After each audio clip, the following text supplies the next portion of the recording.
Nós vamos falar um pouco dos 30 anos do motim do Presídio Central, que foi o motim mais bombástico, mais marcante da história policial e da segurança do Rio Grande do Sul. Está fazendo exatamente 30 anos. Ele começou no dia 7 e terminou no dia 9 de julho de 1994. Então, sem mais delongas, quero dar uma boa tarde para o jornalista Diego Casagrande, que está em Orlando, Estados Unidos.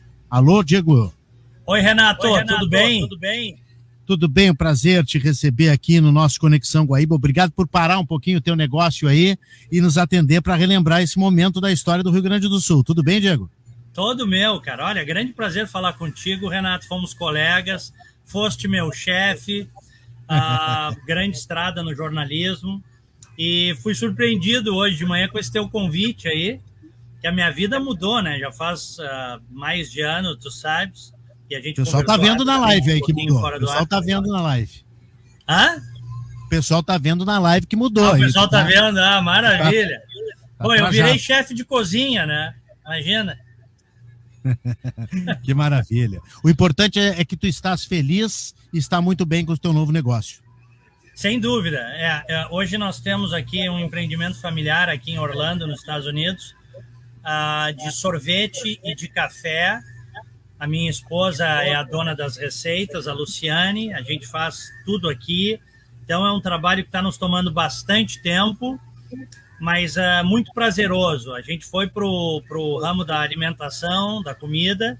Há 30 anos estávamos correndo atrás do Melara, do Celestino Lim, do Fernandinho, hein, Renato? É verdade, é verdade. Hoje as emissoras de rádio relembraram pela manhã e as nossas vozes, principalmente a tua, né, Diego? Porque tu narraste o início, naquele 7 de julho, né? O primeiro momento em que aconteceu tudo. Onde é que tu estavas e como é que tu foi deslocado para ir para lá, Diego? Conta um pouquinho pra gente. Eu cheguei, eu estava, inclusive, isso foi numa quinta-feira, início da tarde, Exato. Quando o motim começou, e eu fui para a rádio, na época a Rádio Gaúcha, e me lembro do Moreto me dizer, vai para o presídio que está acontecendo um motim. Eu tava um trapo aquele dia, eu estava com o início de uma infecção de garganta, Renato. Mas a gente é daquela geração casca grossa, né? A gente, para nos tirar do microfone, só se a gente fosse para UTI, né? Não era assim? Era exatamente assim. Um abraço a Cláudio Moreto, que era o coordenador de jornalismo naquela época. Isso, grande abraço. E aí, o Moreto vai para lá. Eu não dei muita bola, eu fui, mas era uma época no Rio Grande do Sul que estavam acontecendo muitos motins. Tu te lembras disso? Toda hora tinha motim, né? O descontrole total do sistema penitenciário. E aí eu fui, mas quando cheguei lá vi que a coisa era feia, era grave.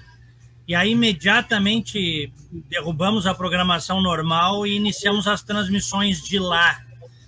E aí de quinta até sábado, tu lembraste bem na tua rede social, no teu Facebook, tinha um jogo Brasil e Holanda, e precisava, eu acho que houve um acordo ali, todo mundo queria ver o jogo.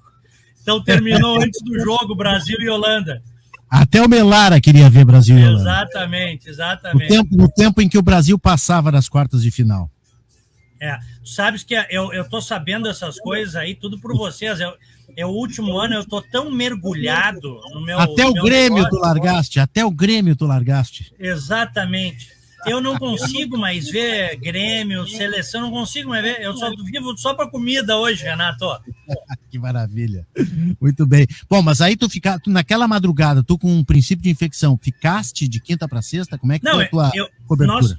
Nós ficamos praticamente, todos nós, aquela equipe maravilhosa, nós ficamos, todos nós, praticamente 48 horas conectados, né? Sem dormir. Saía um pouquinho para comer uma coisa, dar uma descansadinha e voltava. Porque não houve nada igual na cidade até então. No final dos anos 80 teve um célebre motim também liderado pelo Vico, né? Isso. Mas nada comparado a esse. Esse foi um motim, uma rebelião que mobilizou a cidade, a polícia, virou notícia nacional e internacional. A cidade ficou em estado de choque, acompanhando pelas rádios o que acontecia em Porto Alegre, em que 3 carros com os piores bandidos na época, tinham reféns e estavam espalhados pela cidade. Então, tem relatos de pessoas que estavam no cinema, terminou a sessão, ninguém saía do cinema, pessoas que estavam aguardando em restaurantes, veio a conta, ninguém saía porque tinha medo. A cidade, em determinado momento, na hora da perseguição, era como se fosse um deserto, assim, em algumas localidades, em algumas regiões. Tu acompanhasse isso, Renato. Tamanho pânico. Para quem não sabe, muita gente aqui da nossa equipe, inclusive hoje eu perguntei a idade de alguns, Diego, muitos não tinham nascido naquela época, né? Então, só para relembrar, na quinta para sexta foi presídio, foi a madrugada toda dentro do presídio ainda. E eles resolveram sair, conseguiram sair, negociaram e tal, em perseguição pela cidade, pela Avenida João Pessoa, em direção ao centro, já na sexta-feira, no final da tarde, início da noite, é isso? Inclusive, Renato, o que aconteceu foi uma coisa que eu acho que não vai se repetir, tá? Porque, enfim, naquela dimensão, acho improvável se repetir, porque o governo fez duas coisas na época, era o governo Alceu Colares. O governo fez duas coisas na época. Trouxe o Melara, que era o líder da facção da penitenciária de alta segurança de Charqueadas, para o presídio central, porque era uma exigência dos amotinados com os reféns, e depois deu carros para eles saírem, né? Eram carros mexidos, é verdade, eles tinham mexido nos Gol, né? Nos automóveis Gol 1000 na época. Sim. Deu carros para eles fugirem com os reféns. Qualquer protocolo de negociação com reféns sabe que você não faz o que foi feito naquela época, né? Mesmo que isso custe, eventualmente, vidas. Se queria preservar vidas, evidentemente, acho que se tentou fazer isso, as autoridades tentaram, mas acabaram fazendo tudo errado e colocaram toda uma população, a população da cidade, em risco naquele momento. O Correio do Povo destaca, Diego Casagrande, que havia uma estimativa que se aquilo se transformasse numa rebelião incontrolável, poderia ter 200 mortos. Então, a estimativa que chegou, o resultado que se chegou foi até bastante positivo, né? Porque, claro, teve algumas pessoas feridas, enfim, teve o diretor do hospital do presídio, ficou paraplégico durante muitos anos, depois acabou morrendo, né? Então, tivemos vítimas, obviamente, mas nem perto daquilo que se imaginava. Se tinha muito medo de que acontecesse, porque se algum refém, eles diziam a todo instante, nós vamos, se vocês não fizerem o que nós quisermos, começou no hospital penitenciário que ficava dentro do presídio central, e em seguida se espalhou, e rapidamente os presos tinham controle de toda a área, de uma parte considerável do presídio, do hospital penitenciário, com os reféns, né? E, se eu não me engano, na época eram eu não me recordo exatamente, mas acho que eram 2 dezenas de reféns, 20 ou 30 reféns, algo assim, era muita gente que era refém. Começou com esse número. Terminou lá no hotel com duas moças. E aí se tinha muito medo, porque a Brigada Militar, na época, quem comandava as operações dizia, eles diziam, nós vamos matar o refém. E a Brigada Militar avisava, através dos seus coronéis que estavam no controle, se vocês matarem um refém, nós vamos ter que invadir. E se nós invadirmos, há um risco muito grande de ter uma mortandade em grande escala, um novo Carandiru. E ninguém queria um novo Carandiru. Aquilo ainda estava muito recente na história brasileira. Então, o que aconteceu foi que na época, as autoridades acabaram concedendo demais. Diga-se de passagem, não foi apenas governo do Estado. Houve também uma participação da Assembleia Legislativa e do Poder Judiciário, do Tribunal de Justiça.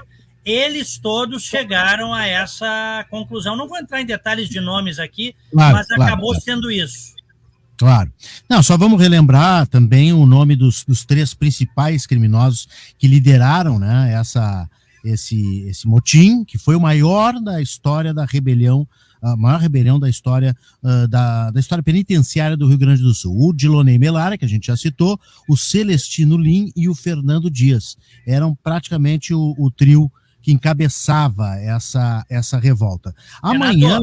Oi, pois não. Deixa eu só abrir um parênteses aqui para dizer, inclusive anos depois eu escrevi um livro que isso que eu queria te perguntar agora.